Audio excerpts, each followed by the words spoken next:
Én szeretem ami nem pátoszos.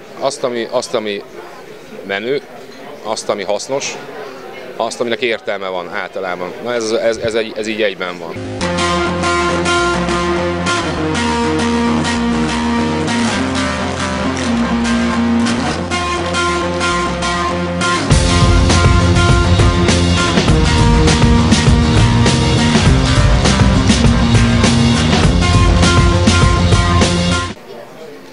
...2011-ben ültünk egy barátommal, Krisztiánnal egy romkocsmában, és sörözgettünk, és arról beszélgettünk, hogy mit csináljunk Szenteste, mert ugye a Szenteste az egy olyan ünnep, hogy az ember, akinek nincsen gyereke, viszonylag gyorsan végez a családi teendőkkel, tehát megünnepeljük, és utána a legtöbb fiatal egyébként így bemozdul a városba, és valami hasznos dolgot akartunk csinálni, ezért egy teljesen spontán ötletként megszületett ez az egész. Kimentünk 5-en, és miután megcsináltuk ezt az első ilyen kis akciót, csináltunk 150 darab szendvicset, csomagoltunk mindenféle egyebet, ami az utcán élőknek jól jöhet, szükségük lehet rá. Gyakorlatilag megszületett a Bike Mafia. Hosszú távú célnak igazából szeretném azt megnevezni, hogy minél több rászorulóhoz el tudjunk jutni, minél több embernek tudjunk segíteni, és már nem csak hajléktalanoknak, hanem most már rászoruló családoknak is, és gyakorlatilag egyéb projekteken, amiket próbálunk tervezni, szervezni, minél többet. Tehát az állatmenhelyektől kezdve családoknak minden mennyiségben, amit csak tudunk, és minél kevesebb rászoruló legyen.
Az igazán nagy impactjának az egész dolognak az, hogy egy olyan generáció nőjön föl, amelyik mind a szolidaritást, mind az egymásra figyelést szem előtt tartja, és hogy ezt, mivel az oktatásban sajnos nincsen integrálva se a mi korosztályunknak, se a következőnek, így azt gondoljuk, hogy ez egy jó lehetőség lenne, tehát hogy az egymásra odafigyelés egy nagyon fontos szempont. Itt a lényege az, hogy a következő generációk már egy ilyen szellemben nőjenek föl.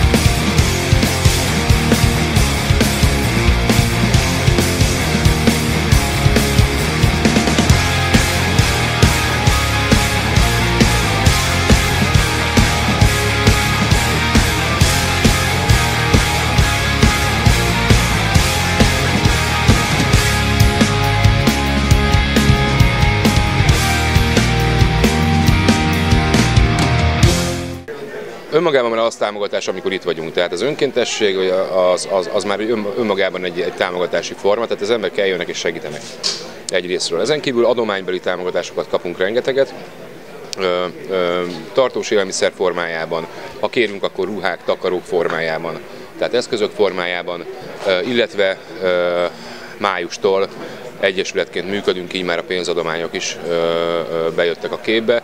Noha 2,5 éven keresztül egyébként abszolút pénz nélkül dolgoztunk, és úgy sikerült igazából a legtöbb dolgot elérni, hogy vagy mi tettük bele a pénzt, vagy közösen összedobtuk, akik eljöttek, elhozták nekünk az alapanyagokat, amiből főzhettünk.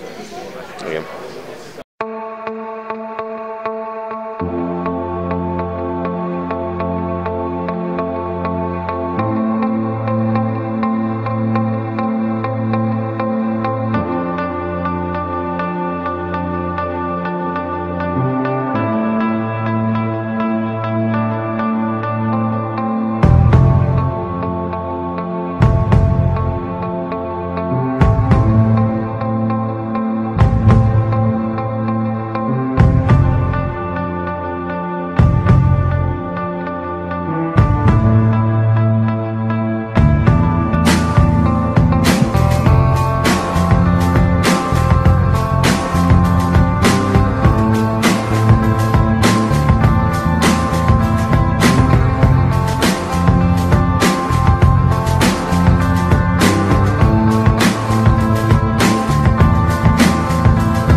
Nekem az az élmény, hogy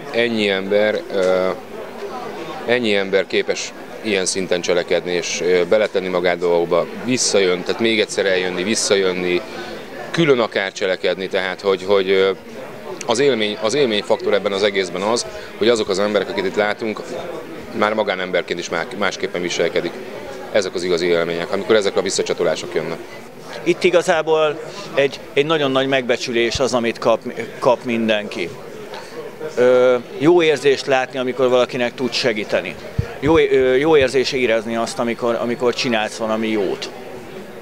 És ezt igazából nap mint nap folyamatosan megkapod a családoktól, rászoruló emberektől, mindenkitől.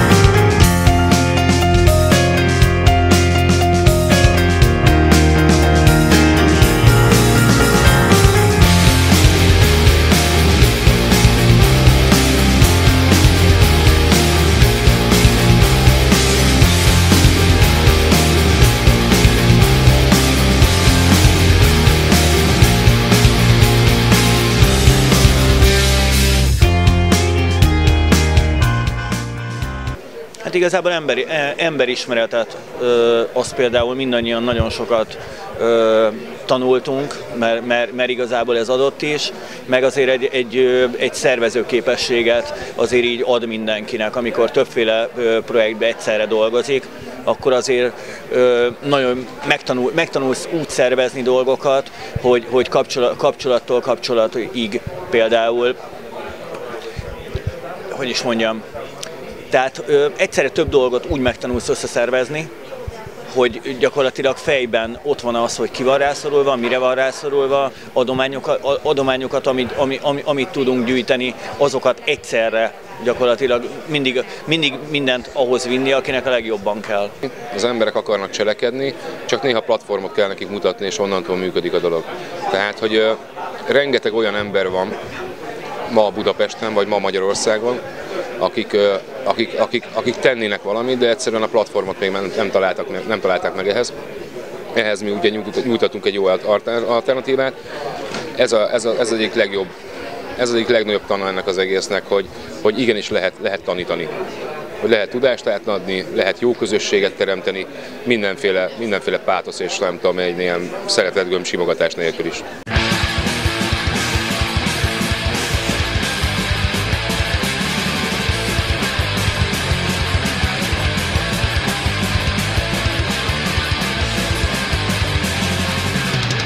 This is not none of your fashion or